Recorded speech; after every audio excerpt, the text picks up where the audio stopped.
The hospital room was bathed in the soft glow of the early morning light, a gentle contrast to the flurry of emotions swirling inside me. Sarah, my beautiful wife, lay there, her face a mix of exhaustion and pure joy, as she cradled our newborn son in her arms. He was perfect, with tiny fingers that wrapped around mine, his breaths coming in soft, rhythmic sighs. We were supposed to be basking in this moment, the beginning of our family, but instead the air was thick with an unexpected tension. The door swung open, and in walked Sarah's parents, Eleanor and Thomas. Eleanor, with her hair pulled back in a severe bun, her eyes sharp as she surveyed the scene before her. Thomas, always the quieter of the two, followed, his expression unreadable. Their presence, instead of bringing the expected joy, filled me with a sense of foreboding. "Congratulations, Sarah, David," Eleanor said, her voice smooth but with an edge that made my skin prickle. "You've given us a beautiful grandson." Sarah smiled weakly, her grip on our son tightening ever so slightly. "Thank you, Mom," she whispered, her voice hoarse from the ordeal of childbirth.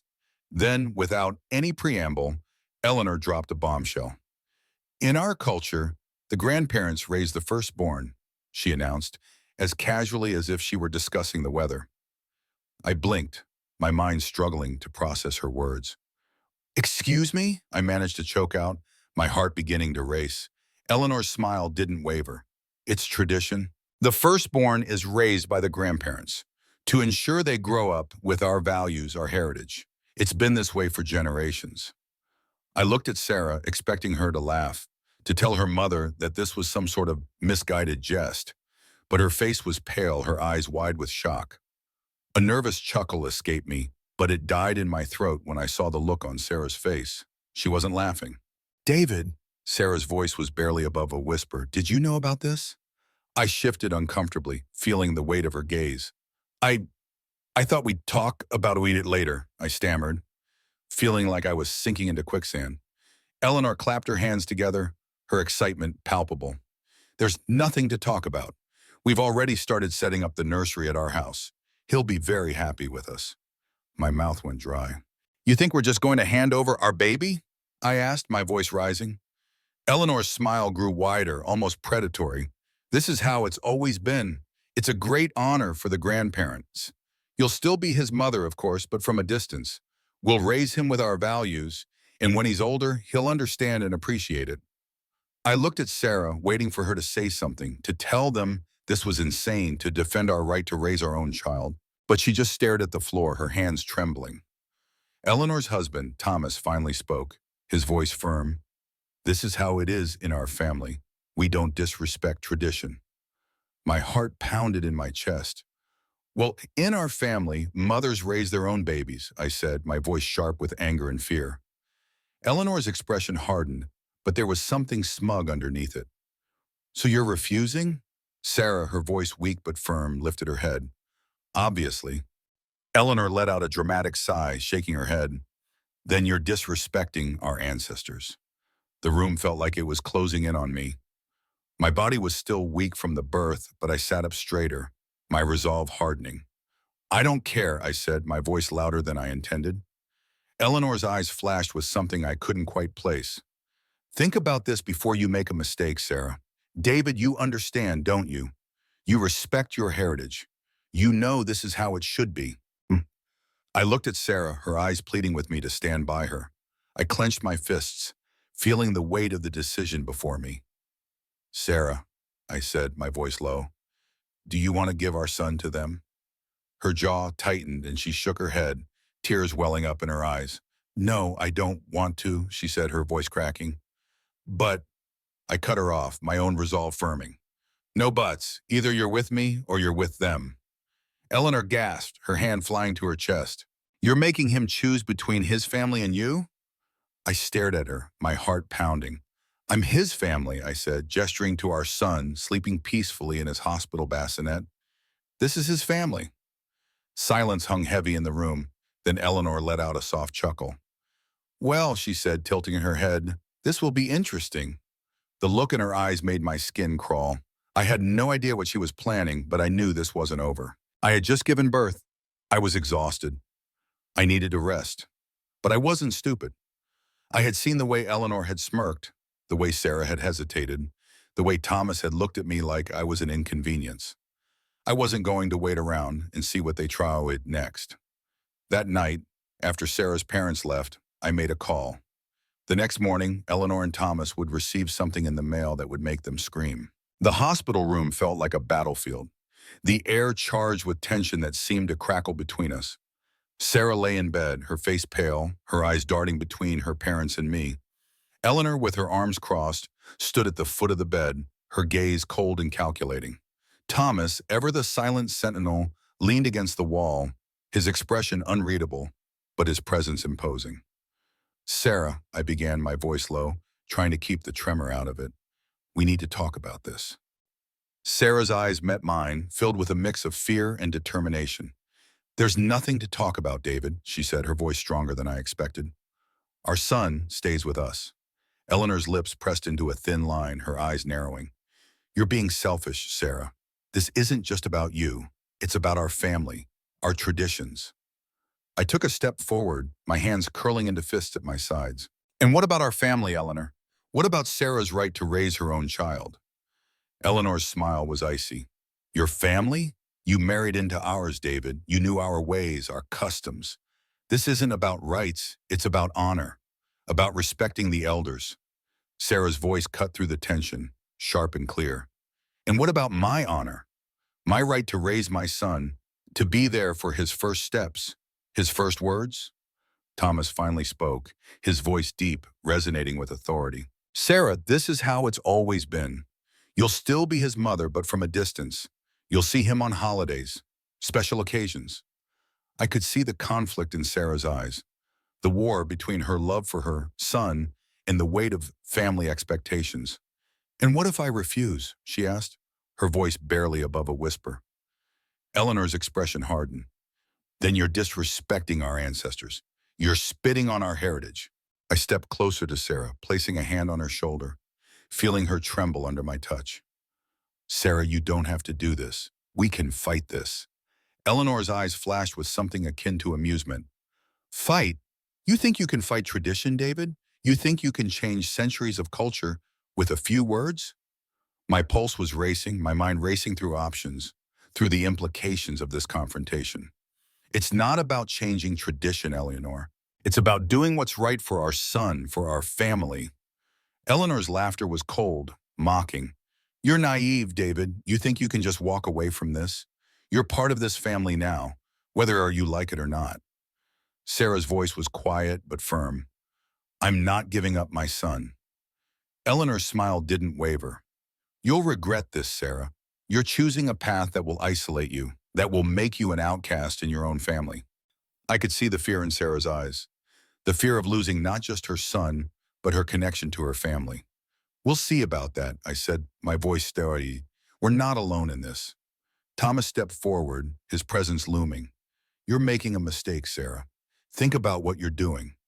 I looked at Sarah, her face a mask of determination. "I am thinking, Dad. I'm thinking about my son. I'm thinking about our future." Eleanor's eyes darkened, her voice dropping to a whisper. "You'll regret this. We'll make sure of it." The room fell silent, the tension palpable.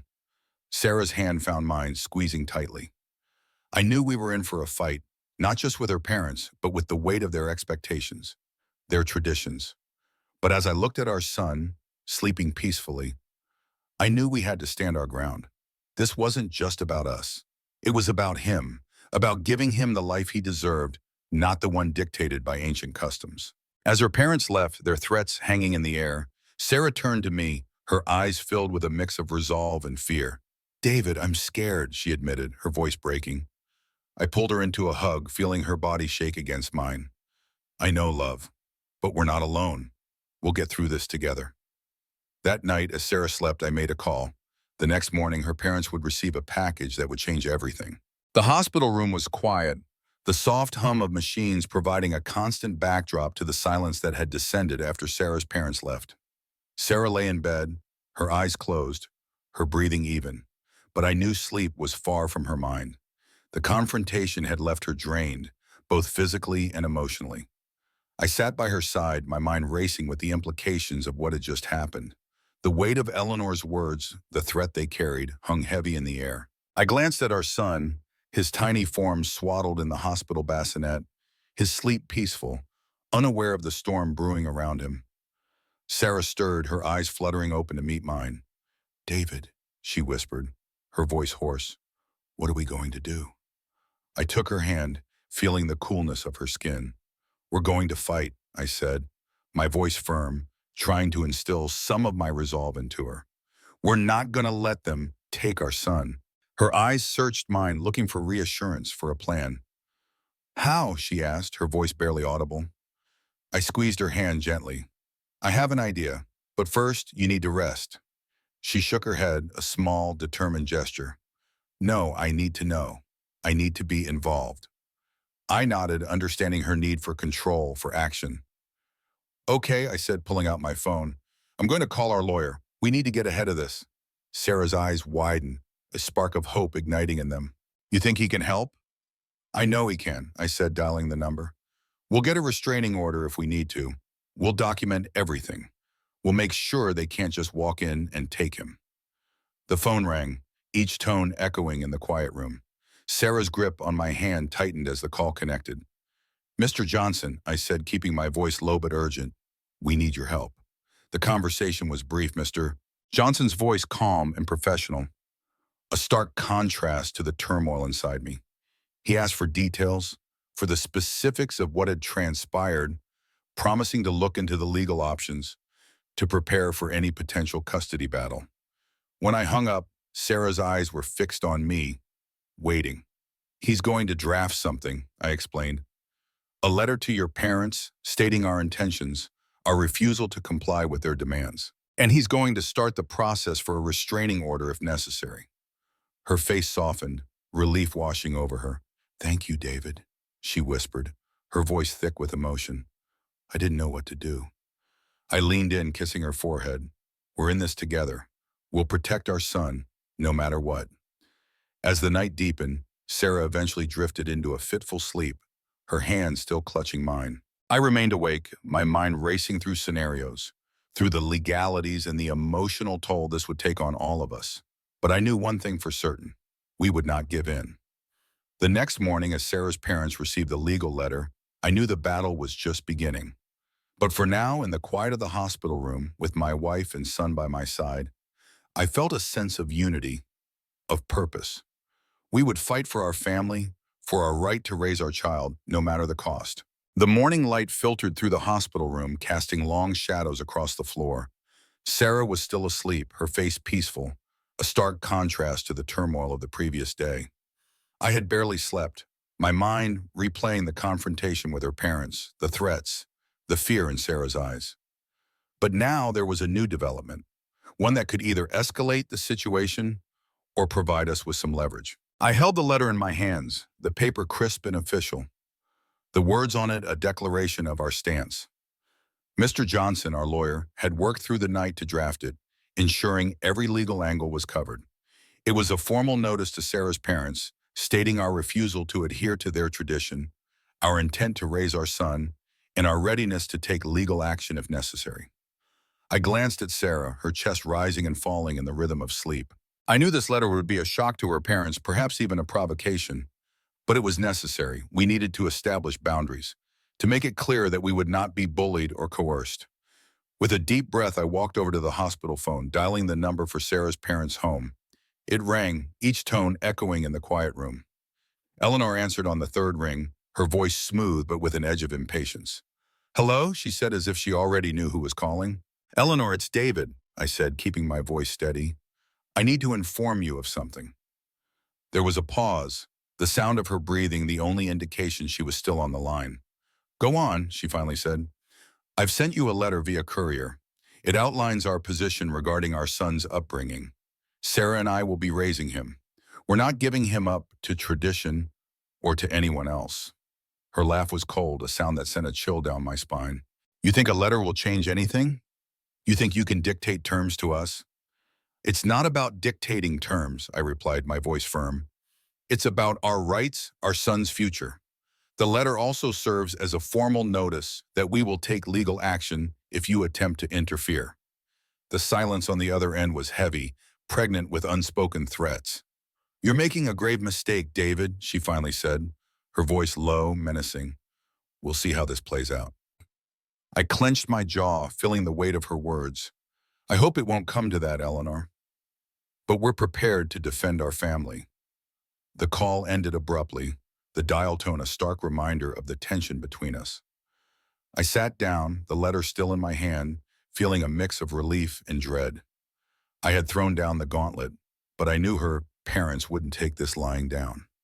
Sarah stirred, her eyes fluttering open to find me sitting there, the letter in my grasp. What's that? She asked, her voice groggy from sleep. I handed it to her, watching as her eyes scanned the words. Her expression shifted from confusion to realization, then to a mix of fear and determination. You sent this to them? She asked, her voice a whisper. Yes, we need to be proactive, Sarah. We can't just wait for them to make the next move. She nodded, her grip on the letter tightening. I'm scared, David, she admitted, her eyes meeting mine. But I'm also proud of us for standing up for our son. I reached out, taking her hand. We're doing the right thing. We're giving him a future, not just a past. The morning passed with a heavy silence, the weight of what was to come hanging over us. But as Sarah's parents received the letter, I knew the battle lines were drawn. We were ready, not just to protect our son, but to fight for our family's right to exist on our terms, not dictated by tradition or coercion. The day after the letter was sent, the hospital room felt like the calm before a storm. Sarah was discharged, her health improving, but her spirits still heavy with the looming confrontation. Our son, oblivious to the tension, was nestled in his car seat, his tiny hands clutching at the air, a symbol of innocence in the midst of our brewing battle. We arrived home to find the atmosphere charged, the air almost crackling with the anticipation of what was to come. The house, once a sanctuary, now felt like the eye of a hurricane, the calm center surrounded by swirling chaos. I helped Sarah settle in, ensuring she was comfortable. Do you think they'll come? She asked, her voice betraying her fear. They'll come, I said, my voice steady, trying to project a confidence I wasn't entirely feeling. But we're ready. The day passed in a blur of preparation, of phone calls with Mr. Johnson, of setting up cameras at strategic points around the house to document any potential confrontation. We were not just defending our son, we were making a stand against centuries of tradition, against the weight of family expectations. As the evening approached, the doorbell rang, its chime echoing through the house like a warning bell. Sarah's hand found mine, her grip firm. It's time, she whispered. I opened the door to find Eleanor and Thomas standing there, their expressions a mix of anger and determination. Eleanor held an envelope, the same one we had sent, now marked with her red nail polish, a deliberate act of defiance. You think you can challenge us, David? Eleanor's voice was cold, her eyes sharp as she handed me back the letter. This changes nothing. Thomas stood behind her, his presence imposing, his silence more threatening than any words. We're not challenging you, I said, keeping my voice even. We're protecting our family, our son. You're welcome to visit, to be a part of his life, but on our terms. Eleanor's laugh was mirthless. Your terms? You forget, David, you married into our family. You're bound by our traditions. Sarah stepped forward, her voice stronger than I expected. And what about my rights, Mom? What about my son's right to grow up with both parents? Eleanor's gaze softened for a moment, a flicker of something akin to regret passing through her eyes, but it was quickly replaced by resolve. You'll see him, Sarah, on holidays, on special occasions. You'll still be his mother. But not his mother, Sarah said, her voice breaking, not in the way that matters. Thomas finally spoke, his voice deep, resonant. Sarah, this is our way. It's how it's always been. And it's time for change, I interjected, stepping closer to Sarah, my arm around her protectively. We're not giving up our son. We're not going back to a time where families are torn apart by tradition. The air was thick with tension, the standoff palpable. Eleanor's eyes darted to the cameras, her expression hardening. You think documenting this will change anything? You're naive, David. It's not about changing your mind, I said. It's about having evidence. If you try to take him, we'll have proof. Eleanor's face contorted with anger, but before she could respond, Thomas placed a hand on her shoulder, his touch firm, a silent command. We'll leave, he said, his voice low. But this isn't over. As they turned to go, Eleanor's parting words were a whisper, a threat wrapped in a promise. You'll regret this. We'll make sure of it. The door closed behind them, the silence that followed heavy with the weight of what had just occurred. Sarah leaned into me, her body trembling. What now? She asked, her voice small. I held her close, feeling the storm within her. Now we wait. We prepare. We protect our son, and we hope that, in time, they'll understand. But as the night deepened, the storm outside began to rage, the wind howling like a warning, a reminder that this was just the beginning. The battle for our family, for our son's future, was far from over. The storm outside had passed, leaving behind a quiet that felt almost eerie. Inside our home, the tension from the confrontation lingered, but there was also a sense of unity, a resolve that had been fortified by the stand we had taken. Sarah and I sat together on the couch, our son cradled between us, his tiny breaths a soothing rhythm in the silence. I'm scared, David, Sarah admitted, her voice barely above a whisper, her eyes fixed on our sleeping son. I know we did the right thing, but what if they don't give up? I wrapped an arm around her, pulling her closer. They won't, I said, my voice firm with determination. But we're not alone in this. We have Mr. Johnson, we have friends, we have the law on our side. She nodded, but her eyes were still filled with worry. What if they try to take him when we're not looking? What if they use their influence? We'll be vigilant, I assured her. And we've set up measures to ensure our son's safety. We're not just fighting for him, we're fighting for us, for our family's right to exist on our terms. The next morning, Mr. Johnson called, his voice a calming presence over the phone. I've filed for the restraining order, he said. It's a temporary measure, but it will keep them at bay for now. We're also preparing for any potential custody battle. Have you considered mediation? Sarah and I exchanged a look. We're open to it, I replied, but only if it's on neutral ground with our conditions. Understood, Mr. Johnson said. I'll arrange a meeting. In the meantime, document everything. Any contact, any visit, any attempt to reach out. We need to build our case. The days that followed were a mixture of normalcy and heightened awareness. We went about our routines, but there was always an undercurrent of tension, a constant vigilance. Sarah's parents had not made any direct moves, but their silence was more unnerving than any confrontation. We attended the mediation session, a neutral space filled with the sterile air of legal proceedings. Eleanor and Thomas were there, their expressions unreadable. The mediator, a seasoned professional with a calm demeanor, laid out the ground rules. This is about finding a resolution, she began, her voice soothing yet firm. Both parties need to be willing to compromise. Eleanor's eyes met mine, her gaze cold. We're here to discuss terms, not to compromise our traditions, she said, her voice clipped. Sarah's hand found mine under the table, her grip tight. And we're here to protect our son's future, she countered, her voice steady despite the tremor I felt in her hand. The session was tense, each side presenting their case, their desires, their fears. Eleanor and Thomas spoke of heritage, of duty, of the importance of their family's legacy. Sarah and I spoke of love, of the right to raise our child, of the modern world's need for change. The mediator listened, her notes growing longer, her face impassive. It seems, she finally said, that both sides are deeply entrenched in their positions. Perhaps instead of focusing on what divides you, we should explore what unites you. The room fell silent, the weight of her words hanging in the air. Eleanor's eyes softened for a brief moment, a flicker of something human passing through them. We want to be part of his life, she admitted, her voice low, almost reluctant. And we want that too, Sarah said, her voice gentle. But not at the cost. The mediator's suggestion hung in the air, a fragile bridge between two worlds that seemed so far apart. Eleanor's admission, though reluctant, was a crack in the armor of tradition, a glimmer of hope that perhaps a compromise could be reached. We can start with supervised visits, Mr. Johnson suggested, breaking the silence. A neutral location where both Sarah and David can be present. Eleanor's eyes narrowed, but Thomas placed a hand on her arm, a silent signal to listen. Under what conditions, he asked, his voice measured. We would need to ensure that any visit does not involve any attempt to take our son from us, I said, my voice firm but not confrontational. And we'd need to agree on how often these visits can occur.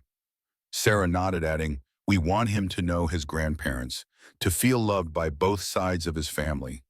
But we need to protect him, to ensure he's not caught in the middle of this conflict. The mediator looked between us, her expression thoughtful. This could be a starting point.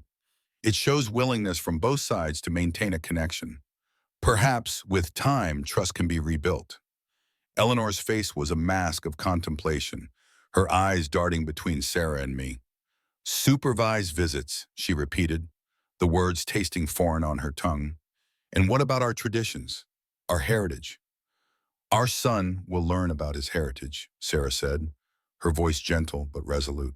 But he will also grow up knowing love, knowing both parents, not being torn between worlds. Thomas leaned forward, his gaze intense. We need assurances, Sarah. Assurances that he will not forget who he is, where he comes from. And we can provide those assurances, I said, but it must be within the framework of our family, our choices. The room was silent, the weight of the decision pressing down on all of us. Finally, Eleanor spoke, her voice softer than before. We'll agree to supervise visits, but we want more than just occasional meetings. We want to be involved in his life, in his upbringing. We can discuss that, Sarah said, her voice hopeful, but it will be gradual, based on trust, on showing that this isn't just about tradition, but about love. The mediator nodded, her notes growing. I suggest we set a schedule for these visits, with clear boundaries and expectations. We can review this arrangement in a few months to see how it's working for everyone. The session ended with a tentative agreement, the air lighter but still charged with the complexity of the situation. As we left the mediation room, Sarah's hand found mine, squeezing it tightly. Do you think this will work? She whispered. It's a start, I said, offering her a reassuring smile. A step towards healing, towards understanding. The following weeks were a delicate dance of establishing boundaries, of setting up visits in neutral locations, of watching Eleanor and Thomas interact with our son under our watchful eyes. There were moments of warmth, of genuine affection, but also moments of tension, of old habits resurfacing. One afternoon as we sat in the park, Eleanor held our son, her face softened by a rare smile. He looks so much like you, Sarah, she said, her voice tinged with a mix of pride and regret. Sarah watched, her heart visibly torn between the joy of seeing her mother with her son and the fear of what could come. He's growing so fast, she replied, her voice gentle. Thomas stood nearby, his gaze on the horizon, lost in thought. We've been too hard on you both, he admitted, his voice low. Perhaps it's time for change, not just for tradition's sake, but for family. The visits continued, each one a small step towards reconciliation. But the journey was far from over. Trust was fragile, easily broken, and the path to healing was fraught with potential pitfalls. Yet, as our son laughed in Eleanor's arms, there was a glimmer of hope, a possibility that the storm might one day pass, leaving behind a peace built on understanding, on compromise, on the love of family.